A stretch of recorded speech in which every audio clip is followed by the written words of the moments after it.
Kaixo, Eugeni, kaixo. Ba, oso ondo. Jo, benetan, mila esker, etortzeagatik. Bueno, ez da ezerrez. Ni ere banekan gogoa zurekin egoteko eta momentu bat zurekin konpartitzeko. Gaukoa berezi xamarra dela esan dezakegu, ze uko ez da ez idazlea, ez kazetaria, ez kiroleria, baina gure horiotara okerezu badago, badauka bizipen asko batzuk nabarmenduko ditugunak eta bere esperientzia kontatuko dizkigunak. Nik eskatu nahi dizut gauza bat, datu batean edo zerbetetan okerra banago zuzendu mesedez. Oso ondo, nola ez? Zehabilitatzen ere bere xamarra da eta horiokoa zera da esan dugu eta zer ikasi zenun. Naiz, Donostikoa naiz. Bai, Donostikoa naiz. Eta, egin dituen ikasketak hasi nintzen 10ako ikasbide ikastolan, gero Liceo Barandiaranea pasa nuen, eta gero FPko mekanika industrialean ikasketak egin dituen Martuteneko eskolan. Gero lanean jarri nintzen, eta bizitzan eramaten zaitun bide horietatik, azkenean igeltxe deitza ikastaroa batzuk egin dute. Ofizial bezala aritzeko, eta, ez dut horretan bukatu, baina, pixkat hori ikasketa horiek ditut, bai. Kartzelan egon zinen? Kartzelan ez nintzen egon nintzen atxilotuta. Bai, 1982ko abenduan atxilotu ninduten, eta Intxaurrondon pasan gau bat, eta beste 4 gau Madrideko Tres Cantosen. Gero Audientzia Nazionaletik pasan nintzen, Baltasar Garzón epailea zela. Eta, han aske utzi ninduten, baina historia ezenan han bukatu. Nola bezitu zugu kasuan halako egoera pertsona batek? Egoera hauek beti dira gogorrak, ez? Badakigu Euskal Herrian Guardia Zibila zure etxean sartzen baldin bada, zer gertatzen den, ez? Egia esateko urte askotan zehar isiltasunean ez, nire inguruko jendeak bazekin zer nolakoak pasa nituen eta, kasu hauetan gertatzen dena, ez?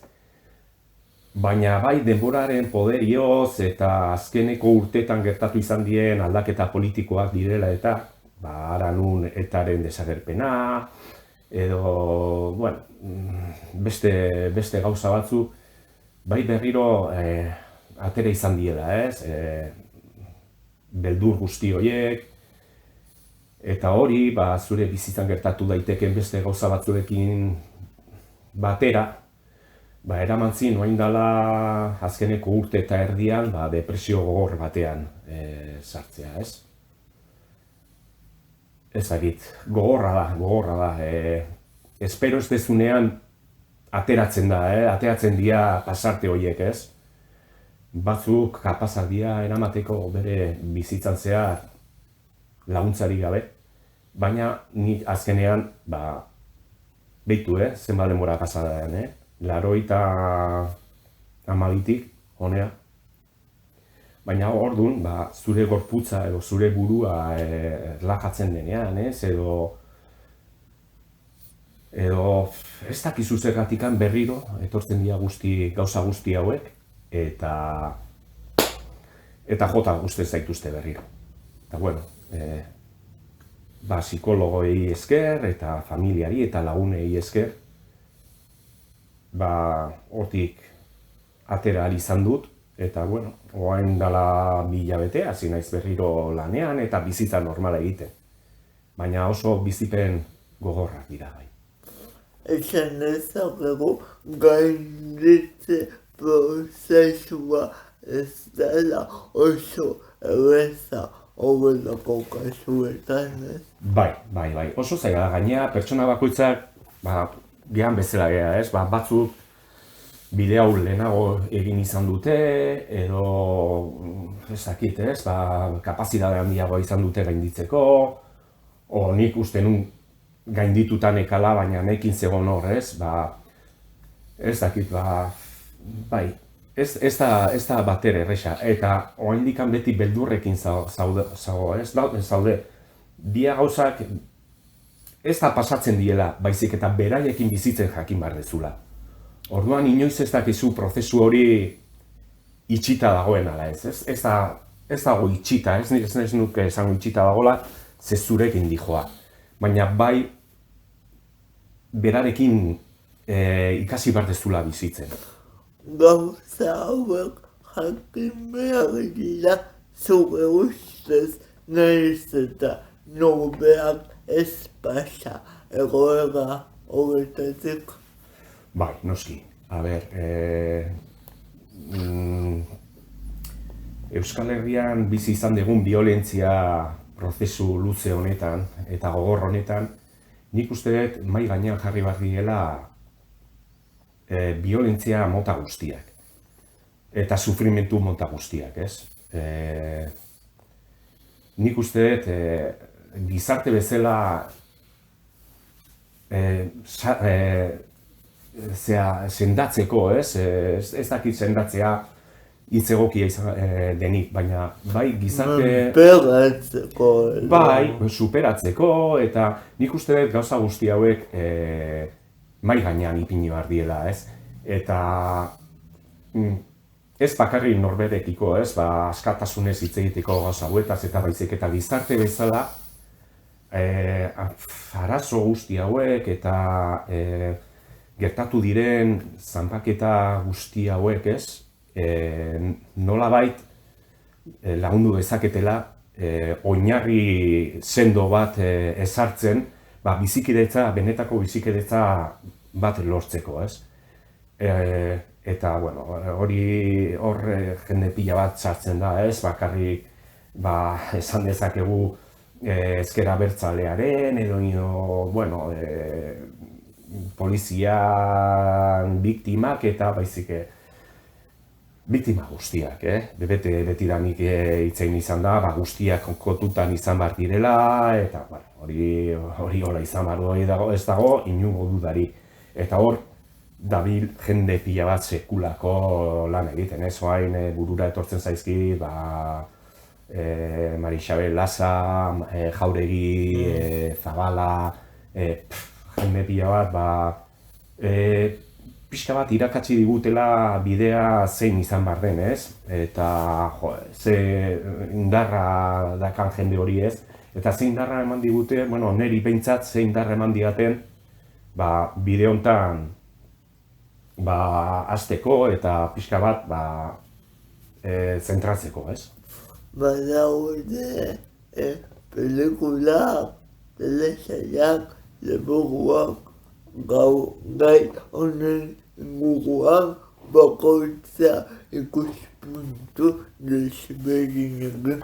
Zer iritzi duzuzuk gai hau alako arloetan plasmatzea?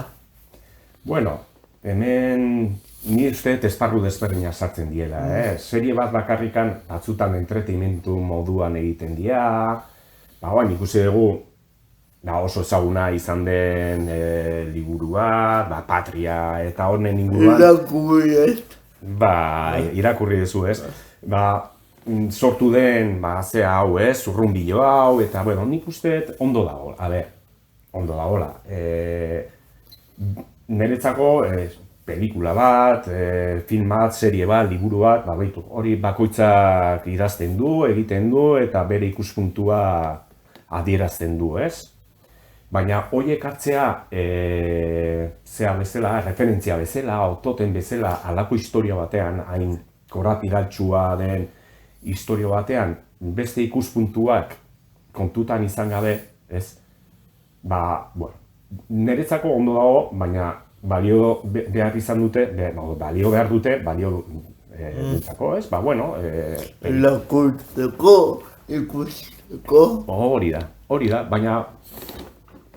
Egia da, badirudi, ez, modan jarri dela, ez, eta ikuspuntu, ez da oso, niretzako, bai daudela la pelota baska, eta, bueno, egin dira film reportai eta oso interesgarria, eta Patria, bueno, norberak ikusiko du, ez, eta ateako ditu bere, nik ez dut irakurri, eta ez dut seria ikusi, eta, bueno, nahiko kritikak eta irakurri ditut, eta ez dakit norberak ikusi behar du, zerbaitetarako balio dion, ala ez.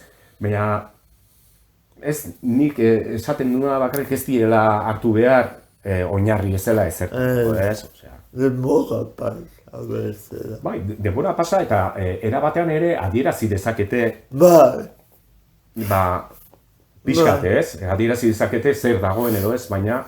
Eta ni horrekin esan nahiko nuke ere nahiz eta ez ados egon igual kontatzen denarekin edo ados egon irakurri edo ikusi beharria gauza horiek ze jakiteko ze kontatzen du eta gero zure iritzia eraikitzeko nola baitez. Bai.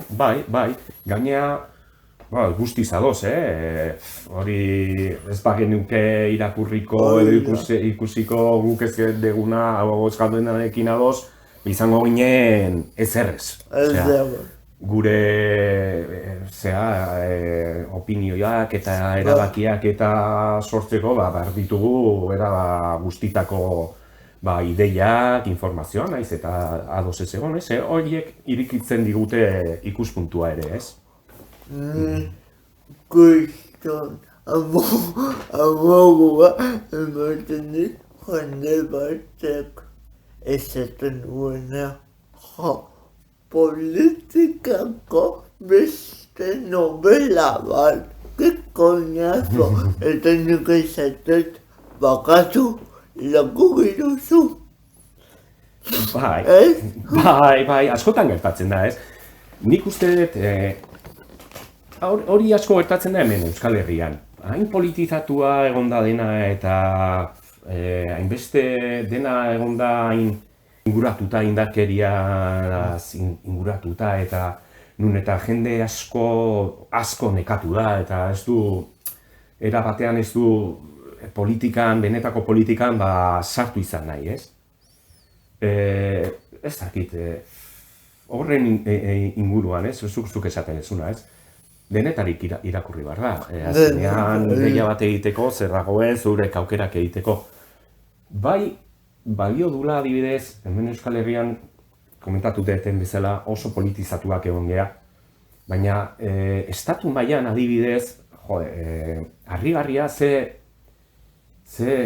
jendeak ez daki benetan hemen zer gertatu izan da, ez? Bakarrikan beti, horregatikan ez, pixkaztuk esatezuna, beti mezu berdina jatu zaio. Eta ez du irakurri presa alternatiboa, ez da saiatu informatzen beste alde batetikan, eta konturatzen zean naiz eta jende oso, jende jatorra leku guztietan dago, esan nahi dut. Naiz eta jende zurekin oso identifikatua sentitzen dela eta bai ditula ze horiek, ez jakitasun hori, ze gertatu izan da, bakarriketaren biolentziaren ze hori dakate, ez dakate beste, beste jende asko sufritu dula, ez dakit, eta horrekin batera historiaren, pixka bat, historiaren, bai, ezjankitasuna, ez? Eta nondik dator guzti hau, eta, bueno, bai, oso garrantzitsua da zuk esaten zuen, irakurtzea, naiz eta politika, jakiteko, zerbatuk, niri, gizarreteko irakasle batek, ez sekulaztuko zer esan zegoen jakin behar dela historia ere zergatik hau azken finean historiaren parte da nire ustez eta jakin behar dugu etorkizunean gure berdina ez egiteko ezagutzen ez badugu ez daukagu.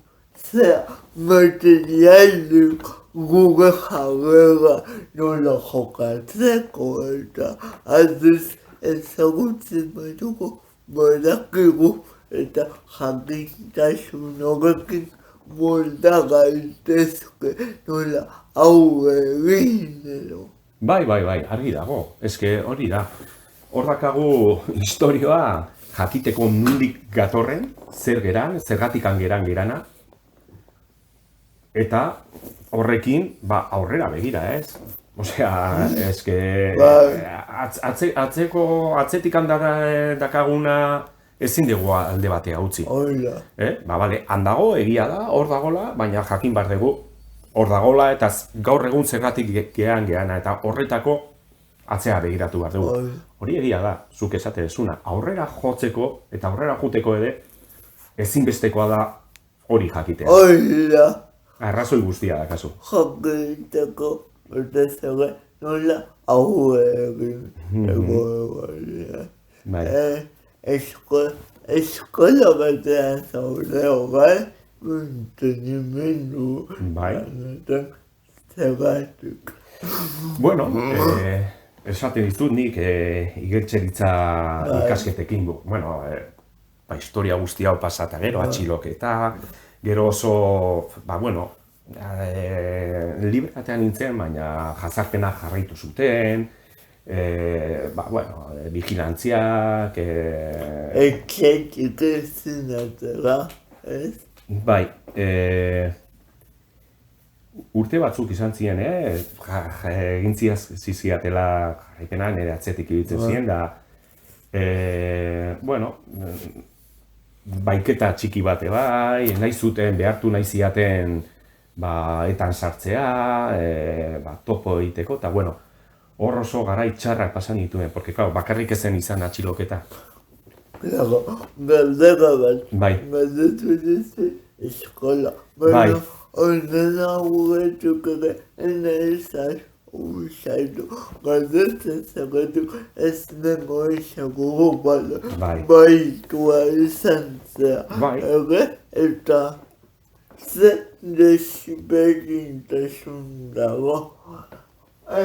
Badaketa hundia, baina nendez bere iritzi pertsonala, baiketa eta atxiloketaren artean. Bai, bueno, atxiloketa modu batean, jendeak badaki zer gertatu den, bueno, badakizu behin atxilotzen zaituztela legediaren barruan zaude, baina, klaro, inkomunikatuta zaude, eta, bueno, guzti horrek eramaten duenarekin.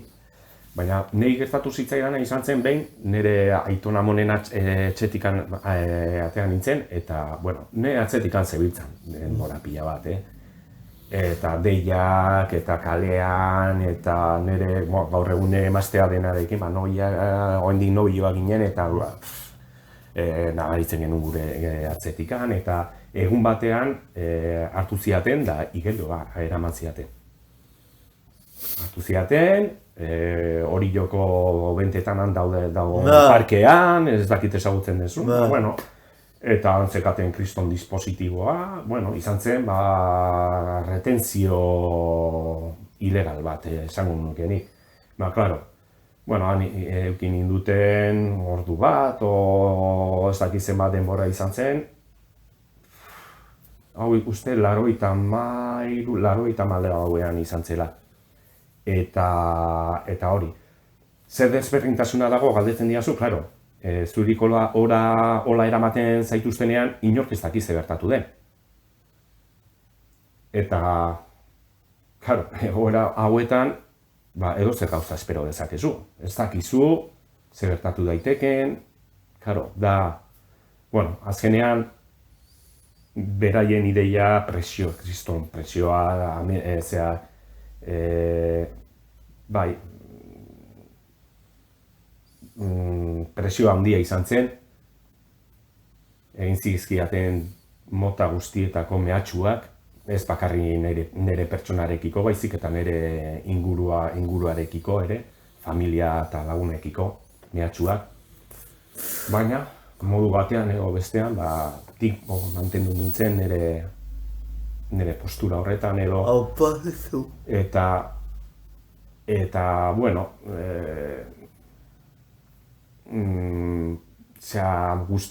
parafernalia guzti hori altxa zuten, nirekin gelditu zen, justo tres kanto zen, de poli bueno egiten zuen horrek, ez? Bueno, sentitzen dut, eta, bueno, azkenean gauza hor gelditu zen da.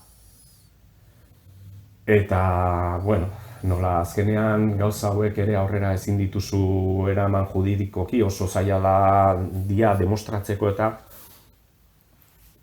oso ikututa gelditu nintzen. Claro, hori izan behar. Bai, oso ikututa gelditu nintzen. Psikologikoki hori eragina edukiko du. Bai,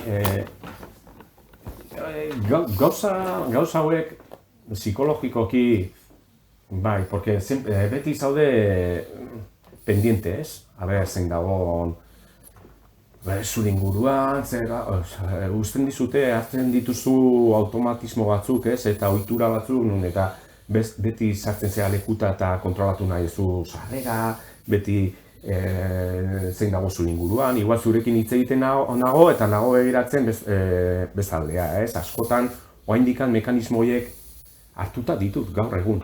Edo gauetan igogailua entzuten dut, eta pum, eta esnatzen naiz. Bai, oraindikan gauza horiek gelditzen dira. Baina, bueno, esan dizudan bezala,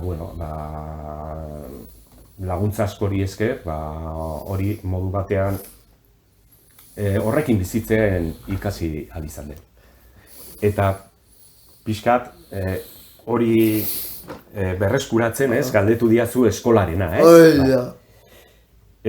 Bai, justu hau gertatu ondoren, bueno, ja Iñaki Esnaola abokatuarekin jarri genuen, ez denuntzia bat, porque azkenean alferrikakoa da. Bai, baina bai sartu genula idatzi bat Donostiako epaitegian, eta bueno, jakin zezaten zer gertatu zen eta zer gertatu zitzaidan, eta modu batean zerbait gertatzen baldin bat zitzaidan, jakiteko hori hor zegoela, ez? Modu batean registratua eta eskerrak ez dela ezer gertatu, baina beldur horrekin beti egon naiz, urte askotan zehar, beti, porque inoiz ez dakizu berriro gerta daitekeen, edo ez. Osea, porque zerbait ikasi baldin badegu historia hauetan da, naiz eta etako militantea ez izan, naiz eta ezker abertzaleko militantea ez izan. Hor inguruan bazabiltza edo beraiei okurritzen baldin bazaie zerbait dakazula erori zaitezkela. Osea, ez zaitula inor libratuko, ez? Izan edo ez izan. Orduan, bueno, beldur horrekin beti bizi izan naiz. Eta hori gertatu zenean, ja, esan dut, nire bizitzari eman behar diot buelta. Eta nire gurasoekin, gaur egun nire emaztea denarekin, nire Itziarrekin, oin neskatzen da, beraiek animatu ninduten modu batean, berriro nik ikusten nuen zerbaiten inguruan, ikasketak edo egitea, ez, edo, beste lan bat, zenik tabernetan lan egiten nuen. Eta pixkan mundu horretatik, ez esan nahi mundu horretatik, baina bai pentsatzen dezula, beste bizitza bat eramateko momentuan, pentsatzen zuia, igual ezkontzea, eta, klaro, taberna batean lan egitea, tabernaz, badakizu zera gaueko bizitza, eta, pixkat, bira hori eman nahian, hasi nintzen igeltseritza ikaste.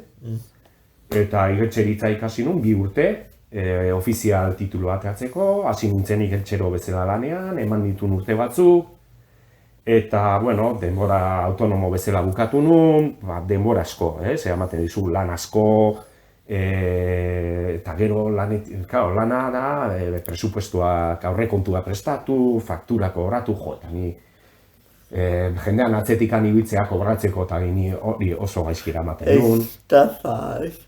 Badakizu lanak egiten dituzu, eta gero, egia esateko ez nituen arazo asko, ez? Baina, bai ikusten genuen, emaztia aurdun gelditu zen, eta, lana gainezka bezala, eta kuadriako batzuk, mantenimentu munduan ibiltzen ziela, esan ziaten, kuadriako lagun osonak,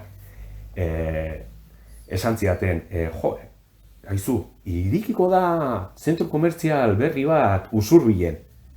Eta bilatzen nahi geha jendea, gure enpresa bilatzen nahi da jendea, bertan lan egiteko, eta zen Hurbil, zentro komertzial. Eta ni nola igeltsero eta lan nintzen, esatzen dut, igual enkajatzen dezu hor, porque oaindikan obretan daude, eta pixkat, ber nola di joan dena, eta martxan jartzeko, eta hasi nintzen, langile xume bezala, porque hortzegon nire lagun oso Rafa, zen hango lantalde bat genuen, zen enkargatua, eta hola hasi nintzen mantenimentuko munduan. Eta halako batean,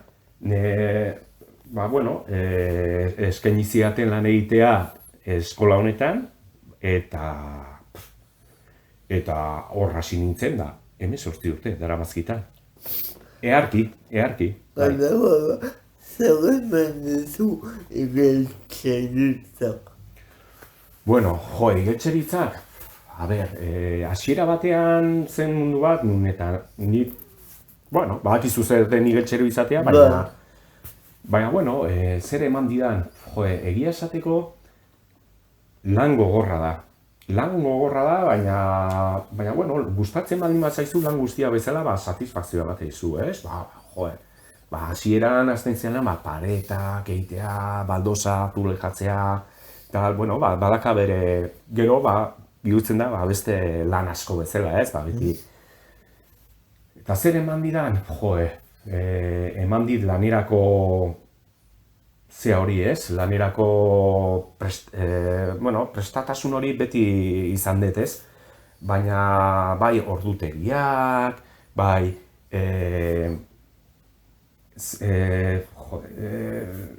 zure egunerokotasun horretan orden bat jartzea, niri, porque, ni bizitza oso zean eraman, oso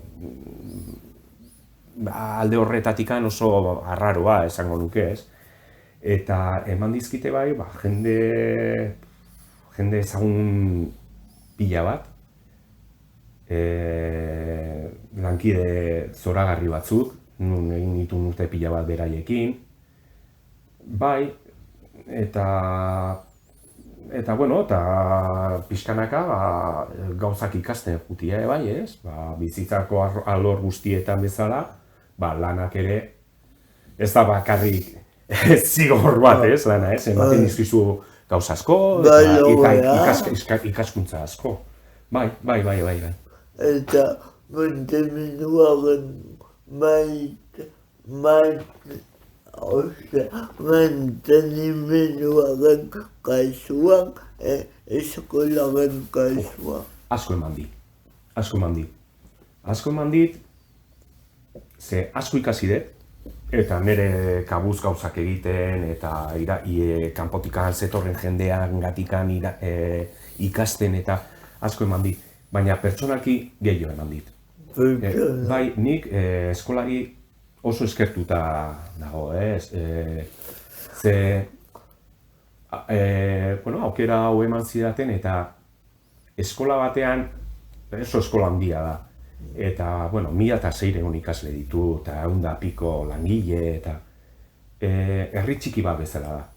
Eta modu batean mantenimentuakoa gea, leku guztietan gabilenak, ez? Hor daude batzuk etapa batean, beste batzuk beste etapa bat, batxillergoa, lehen hezkuntza, eta laur hezkuntza.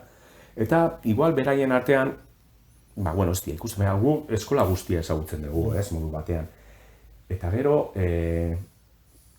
aurrekin, gazteekin, porque, claro, 2 urtetatik 18 urte arte daude, ez?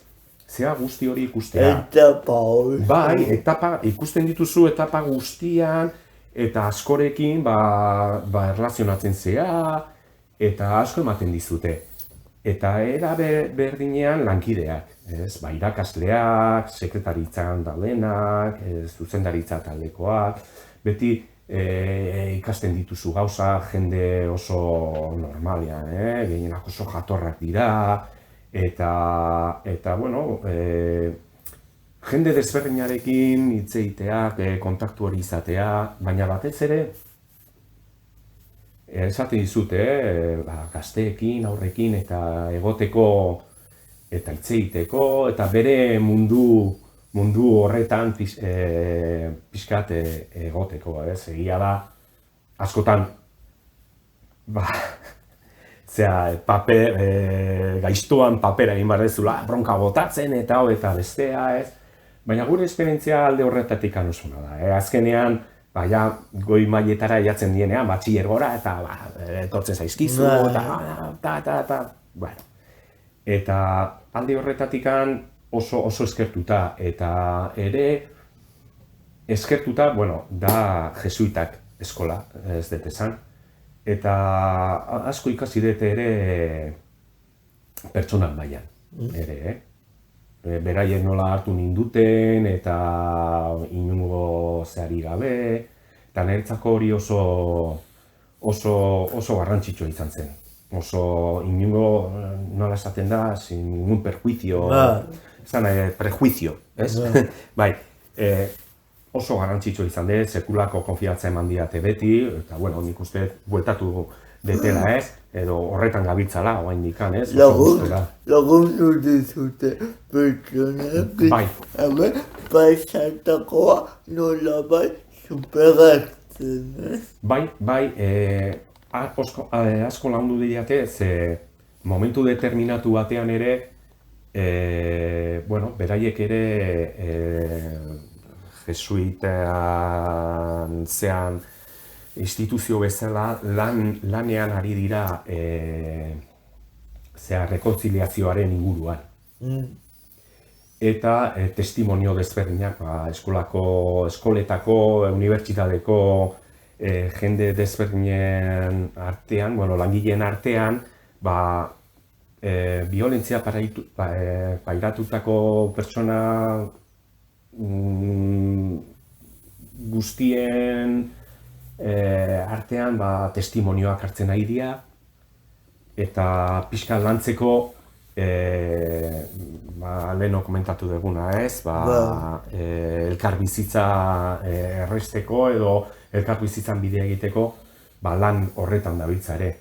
Eta egia esateko testimonioa eman genuen, eta oso modu batean oso, zuk esan dezu ez, oso babestuta, apoioa, eta oso babestuta sentitu naiz, eta eskertzekoa da, eskertzekoa da, halako instituzio bat modu batean, bide hori ireki izana ere ez, eta azkenean biktima guztien errekonozimendu horretan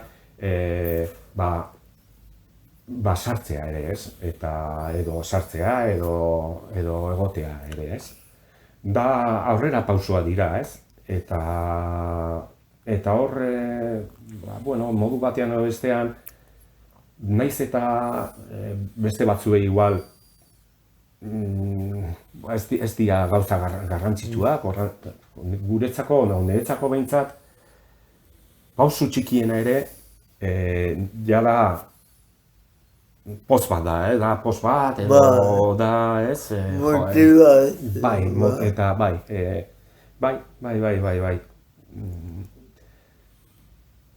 garrantzitsua da. Hemen galdera esperimentalak botatzen ditugu. Askotan eta zegin dugu arlo ezberdinetan pasatakoak, irekiedutza, mantenimendua, askotan jendeak separatu egiten ditu arloka. Guri nahaztea gustatzen zaigu eta galdetu nireko zuen bi gauza. Lehenengo ze irakurpen aterako zenuke kontatu dugun guztia batuta. Nahi duzuna, Bai, bueno, irakurpena azkenean bizitza da, ez? Bizitza. Bai, bizitza, niretzako bizitza hori da, ez? Jaiotzen zea, eta jaiotzen zeanetik ja, bueno, hor zure inguruan dauden gauzak eta dakasun edukazioa, bizipenak eta ja kondizionatzen dizute pertsona bezala. Eta hortik aurrea jorratzen dezun bidea, hori da zure bizitza, ez? Azkenean bizitza da. Bai, eske nik ez nuke beste modu batean hori da bizitza, ez? Azkenean gure bizipenak, eta kontuz, bizipen txarrak, onak, momentu onak, momentu txarrak dena egiten dute, ez? Oso garrantzitsua da, esaten ziaten, gauza hauek ez dira ezabatu behar, gauza txarrak. Gauza txarrekin jakin behar da bizitzen, ez? Hola.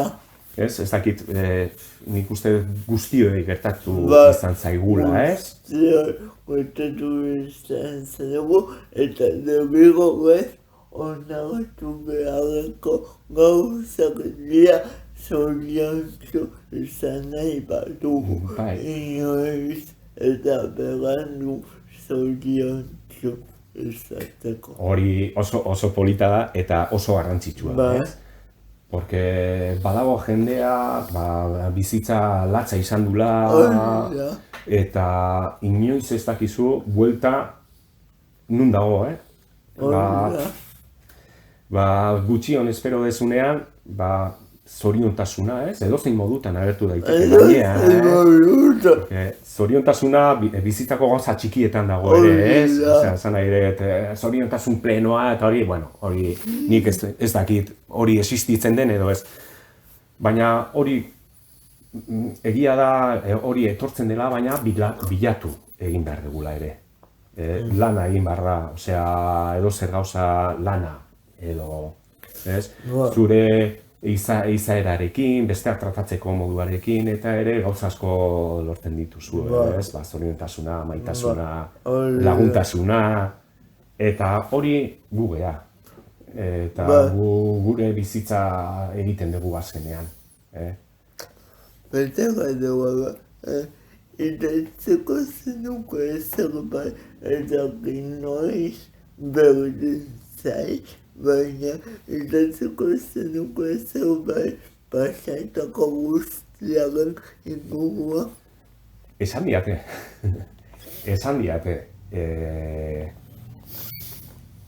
Bueno, nik ez dakit zein punturaino egingo nuke.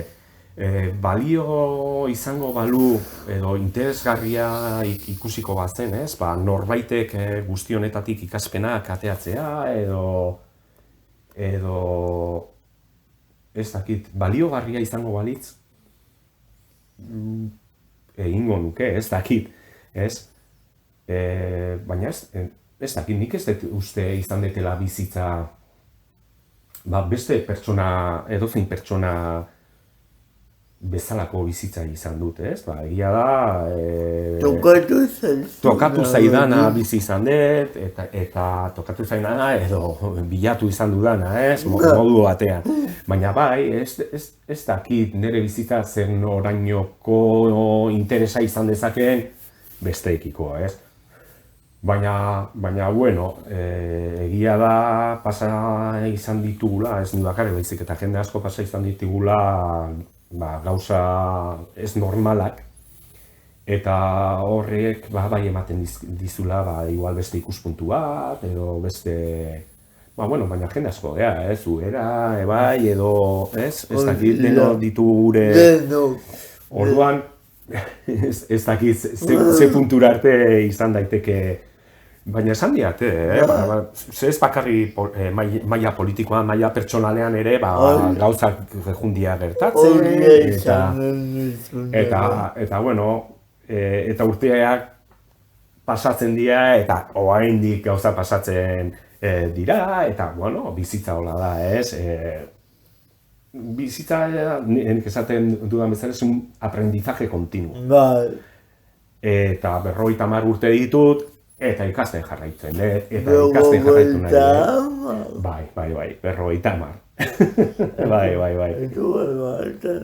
Bueno, eskerrik asko. Bai. Mila, baina esker zuri etortzea gartuko benetan. Ez horregatik, eta zuri, momentu hau pasatzeagatik eta aukera emateagatik, nire bizitza pixka kontatzeko eta benetan zuri eskerrak. Okoa bizitza, miraleko liago musu eta guba ikusten. Ondo izan.